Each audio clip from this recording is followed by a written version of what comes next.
नमस्कार, मैं हूं अमित पाली। सुबह के 9 बजने जा रहे हैं, बड़ी खबरों के साथ हाजिर हैं। नमस्कार, आपके साथ मैं हूं दीपिका यादव। मिडिल ईस्ट में जारी जंग के बीच अमेरिकी राष्ट्रपति डोनाल्ड ट्रंप की तरफ से एक बहुत बड़ा ऐलान हुआ है। ईरान को दिए गए अल्टीमेटम के खत्म होने से ठीक पहले अमेरिका के राष्ट्रपति डोनाल्ड ट्रंप ने मिडिल ईस्ट में जंग खत्म करने के संकेत दिए हैं और इसके साथ ही ट्रंप ने अगले 5 दिन तक ईरान के एनर्जी ठिकानों यानी कि पावर प्लांट्स पर हमला नहीं करने का भी ऐलान कर दिया है। ट्रंप का दावा है कि दोनों देशों के बीच बातचीत में सकारात्मक दिशा में बढ़ने की बात सामने आई है और करीब 15 मुद्दों पर सहमति बनती दिख रही है, जिनमें सबसे अहम शर्त यह है कि ईरान परमाणु हथियार प्रोग्राम पूरी तरह से छोड़ दे। ट्रंप ने बताया कि बातचीत की पहल अमेरिका ने नहीं बल्कि ईरान ने की है। ट्रंप ने यह भी बताया कि अमेरिका की तरफ से बातचीत के लिए फोन नहीं किया गया। ईरान समझौता करना चाहता है जिसके लिए अमेरिका तैयार है। ट्रंप ने कहा कि डील होने की अच्छी संभावना है, लेकिन इसकी कोई गारंटी नहीं। हालांकि ट्रंप के दावे के ईरान ने फेक न्यूज करार दिया। सूत्रों की माने तो ईरान और अमेरिका के बीच जंग खत्म करने में पाक, मिस्र, तुर्की मध्यस्थता कर सकते हैं, लेकिन अभी तक ईरान की तरफ से सही जवाब नहीं आने से भ्रम की स्थिति बनी हुई है और ईरान की ओर से तो कहा गया है कि फिलहाल कोई भी जंग को रोकने को लेकर बातचीत नहीं चल रही है।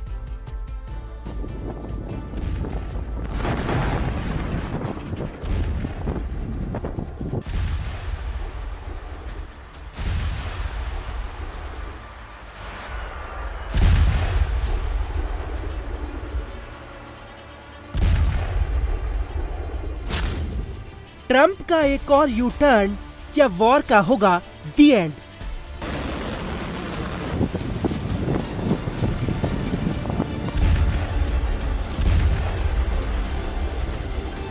With Iran, we've been negotiating for a long time, and this time they mean business.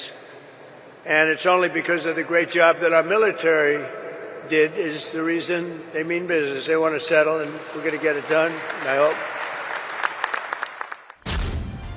Trump ने किया ईरान से डील का दावा। ईरान बोला फेक न्यूज फैला रहा अमेरिका।